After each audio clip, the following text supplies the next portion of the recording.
নমস্কাৰ আজি 30 আগষ্ট অসমৰ লগতে ভাৰতৰ বিভিন্ন প্ৰান্তৰ পৰা সন্ধিয়াৰ কেইবাটাও খবৰ আহি পৰিছে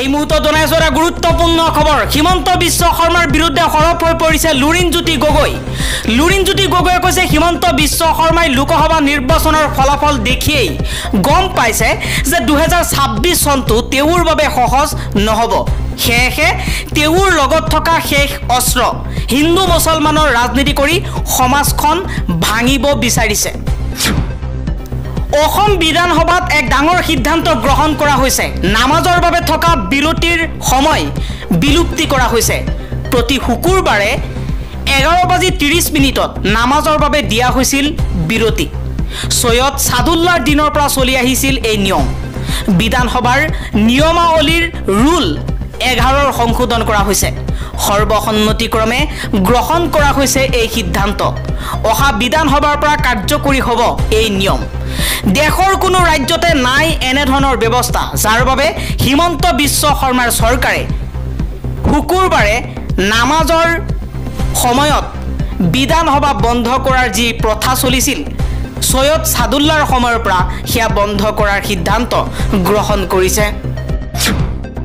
মেঘালয়ৰ উমকিয়াঙত বাংলাদেশৰ প্ৰভাৱশালী নেতাৰ মৃতদেহ উদ্ধাৰ উমকিয়াঙৰ পাহাৰৰ এখন তামোলৰ বাগিচাত উদ্ধাৰ হৈছে বাংলাদেশৰ আৱামী লীগৰ এজন নেতাৰ মৃতদেহটো বাংলাদেশৰ আৱামী লীগৰ নেতা ইছাক আলী খান পান্নাৰ বুলি জানিব পৰা গৈছে বাংলাদেশৰ ফিৰোজপুৰ জিলাৰ আৱামী লীগৰ সাধাৰণ সম্পাদক আছিল ইছাক নিয়াৰ বিৰুদ্ধে সৰব হৈ পৰিছে হিমন্ত বিশ্ব শৰ্মাই কৈছে ইউডিএফ বা তেনে ধৰণৰ আন বিধায়কসকলে আমাৰ হিন্দু খিলঞ্জীয়াসকলক সদনত কথা ক'বলৈ নিদিয়াৰ এটা প্ৰৱণতা ইয়াত গঢ়ি উঠিছে আৰু এইটো এটা ভয়ানক ট্ৰেণ্ড আৰম্ভ হৈছে মাটিৰ পাছত এতিয়া কথা ক'বলৈ নিদিয়াৰ এই ভয়ানক ধাৰা ইউডিএফে গঢ়িব বিচাৰিছে মুছলমান শব্দটি শুনাৰ লগে লগে তেওঁলোক জাঙুৰ খাই উঠে সদন স্থগিত ৰাখিব বিচাৰে আৰু আমাৰ কণ্ঠ ৰোধ কৰিব বিচাৰে হিন্দু মুছলমান বিষয় এটা সামাজিক সত্য বুলিও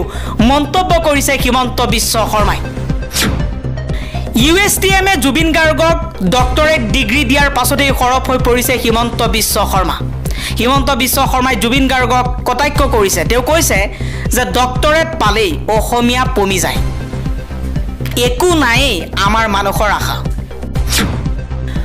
অখিল গগৈ দেৱব্ৰত শইকীয়া আৰু ভূপেন বৰাৰ বিৰুদ্ধে এজাহাৰ দাখিল কৰা হৈছে তিনিওগৰাকী নেতাৰ বিৰুদ্ধে শিৱসাগৰ ন্যায়িক দণ্ডাধীশৰ আদালতত ৰুজু কৰিছে গোচৰ শিৱসাগৰ বিজেপিৰ সভাপতি ময়ূৰ বৰগোহাঁয়ে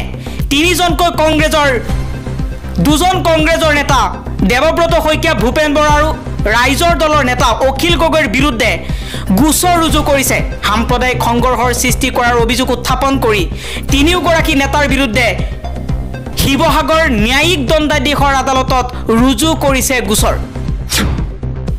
অখিল গগৈৰ আতংকই খেদি ফুৰিছে হিমন্ত বিশ্ব শৰ্মাক গণতান্ত্ৰিক প্ৰতিবাদলৈ মুখ্যমন্ত্ৰীৰ ইমান ভয় কিয় অসম আৰক্ষীয়ে প্ৰেছ ঘেৰাও কৰাক লৈ ৰাইজৰ দলৰ কেন্দ্ৰীয় সাধাৰণ সম্পাদক গিৰিশংকৰ গোস্বামীৰ প্ৰতিক্ৰিয়া অখিল গগৈ কিয় ভয় কৰে হিমন্ত বিশ্ব শৰ্মাই নে বহু নজনা তথ্য ফাদিল হ'ব বুলি গম পায়েই অখিল গগৈক ভয় কৰিছে হিমন্ত বিশ্ব শৰ্মাই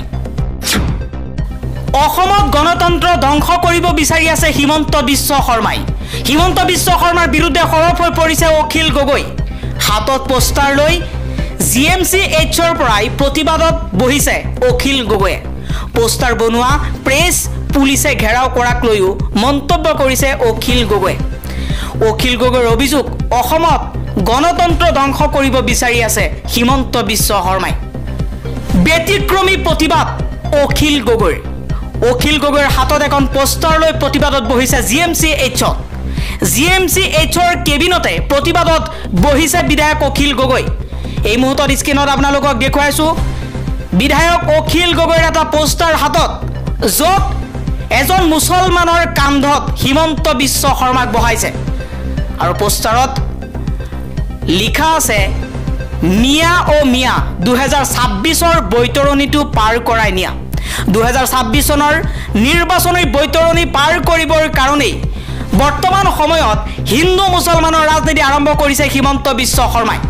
হিমন্ত বিশ্ব শৰ্মাৰ বিৰুদ্ধে সৰব হৈ এইদৰে পোষ্টাৰ লৈ GMCHত চিকিৎসাধীন অৱস্থাতেই প্ৰতিবাদ কৰিছে অখিল গগৈয়ে। অখিল গগৈয়ে হাতত এখন পোষ্টাৰ লৈ হিমন্ত বিশ্ব শৰ্মাক এজন মুছলমান সম্প্ৰদায়ৰ লোকৰ কান্ধত বহাই পোষ্টাৰ লৈ প্ৰতিবাদত বহিছে। 2026 চনৰ বৈতৰণি পাৰ কৰিবৰ কাৰণেই অসমত এক সাম্প্ৰদায়িক সংঘৰ্ষ হিন্দু মুছলমানৰ ৰাজনীতি আৰম্ভ কৰাৰ অভিযোগ অখিল গগৈৰ। জনসাধাৰণৰ পৰা লুণ্ঠন কেতিয়া বন্ধ কৰিব মোদী চৰকাৰে? এক ডাঙৰ প্ৰশ্ন উত্থাপন হৈছে।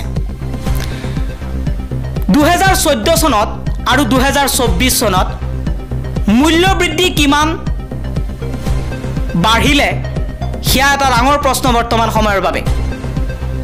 2014 চনত যেতিয়া কংগ্ৰেছ চৰকাৰ আছিল, প্ৰধানমন্ত্ৰী আছিল মনমোহন সিং।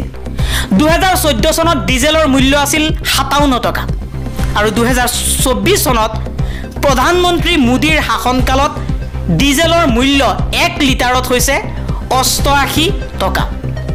সমান্তৰালভাৱে 2014 চনত কংগ্ৰেছৰ সময়ত পেট্ৰলৰ মূল্য আছিল 71 টকা আৰু 2024 চনত নৰেন্দ্ৰ মোদীৰ শাসনকালত পেট্ৰলৰ মূল্য হৈছে প্ৰতি লিটাৰত 95 টকা। ডিজেলৰ ওপৰত আবকাৰী শুল্ক আছিল 2014 চনত 3.56 টকা আৰু 2024 চনত হৈছে 15.8 টকা প্ৰতি লিটাৰত। পেট্ৰলৰ ওপৰত আবকাৰী শুল্ক আছিল 2014 চনত 9.48 টকা আৰু 2024 চনত 19.9 টকা প্ৰতি লিটাৰত হৈছে। উজনি অসমত এতিয়াও অব্যাহত আছে মিয়া বিৰোধী অভিযান। নুমলীগড় শোধনাগাৰৰ মুখ্য দুৱাৰত আটাচুৰ সজাতি দল। শোধনাগাৰৰ নিজাববীয়াকৈ মিয়াৰ পৰ্যবেক্ষণ কৰিছে আটাচুৱে।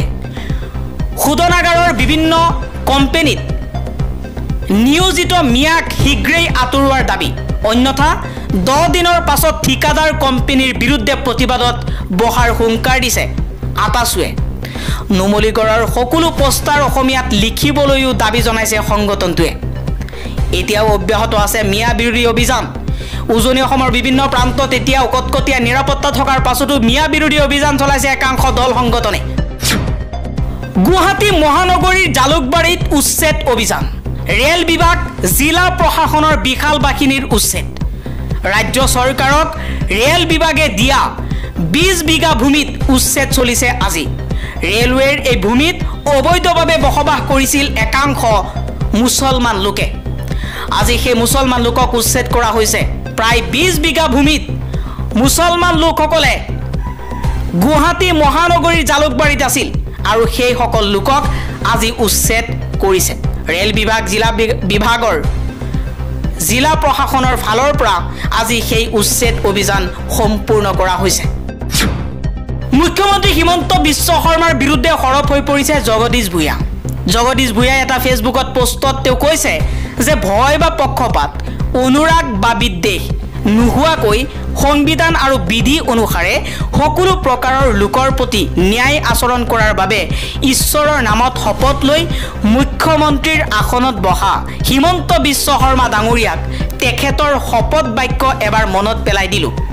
হিমন্ত বিশ্ব শৰ্মাই যেতিয়া শপত লৈছিল তেতিয়া তেওঁ কৈছিল যে মই শ্ৰী হিমন্ত বিশ্ব শৰ্মাই ঈশ্বৰৰ নামত শপত খাই কওঁ যে বিধিৰ দ্বাৰা স্থাপিত ভাৰতীয় সংবিধানৰ প্ৰতি মই প্ৰকৃত বিশ্বাস আৰু অনুগত্য পোষণ কৰিম। মই ভাৰতৰ সাৰ্বভৌমত্ব আৰু অখণ্ডতা ৰক্ষা কৰিম। মই অসম ৰাজ্যৰ মুখ্যমন্ত্ৰী স্বৰূপে বিশ্বস্ততাৰে আৰু শুদ্ধ অন্তঃকৰণেৰে মোৰ কৰ্তব্য সম্পাদন কৰিম আৰু মই ভয় বা পক্ষপাত, অনুৰাগ বা বিদ্বেষ নোহোৱাকৈ সংবিধান আৰু বিধি অনুসাৰে সকলো প্ৰকাৰৰ লোকৰ প্ৰতি ন্যায় আচৰণ কৰিম। এইদৰে শপত লোৱাৰ পাছত সকলো ধৰ্মৰ লোকক সমান চকুৰে চোৱাৰ কথা তেওঁ শপত বাক্যত পাঠ কৰাৰ পাছতো হিন্দু মুছলমানৰ নামত মুকলিকৈ সাম্প্ৰদায়িক সংঘৰ্ষৰ ৰচনা কৰিব বিচাৰিছে, সাম্প্ৰদায়িক সংঘৰ্ষৰ বীজ ৰোপণ কৰিব বিচাৰিছে হিমন্ত বিশ্ব শৰ্মাই।